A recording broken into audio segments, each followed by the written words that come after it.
எங்களை அனுதினமும் கர்த்தர் ஆளுகை செய்து கொண்டிருக்கிறாரு. So thank you Lord.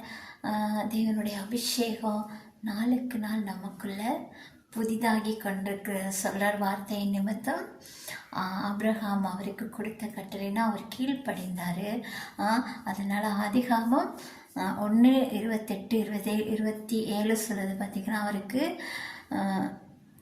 கொடுத்த ஆசீர்வாதம் பார்த்திங்களா, பழுகி பெருக்கி பூமியை சுதந்திரிச்சு கொள்ளுங்கன்னு சொல்லி. அப்போது நீங்களும் நானும் ஆபிரகாம் அப்பாவின் ஆசீர்வாதத்தை சுதந்திரித்து கொள்கிறவங்களா இருக்கிறோம். ஸோ நாங்கள் அதை பைபிள் படித்தா மட்டும் இல்லை, நாங்கள் ரெவலேஷன் பண்ணும்போது நாங்கள் ஆவிக்குரிய சகல ஆசீர்வாதத்தினாலும் நிரப்பப்பட்டிருக்கோம். இன்றைக்கி சொல்கிறாரு, இன்றைக்கி யார் யார் உங்கள் குழந்தைங்கள நினச்சிக்கு ஃபீல் பண்ணுங்க, கவலைப்படுறீங்க, உங்கள் குழந்தைங்களுக்கு ஆண்டவர் பேசுகிறாரு.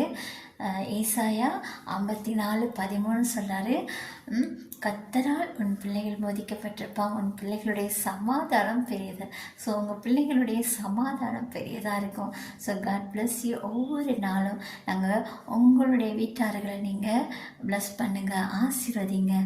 தேவன் நம்மளை இணைச்சிருக்கிறதே மற்றவங்களுக்கு பிளஸ்ஸிங் பண்ணதான். Okay, God bless you. Take care. Love you people.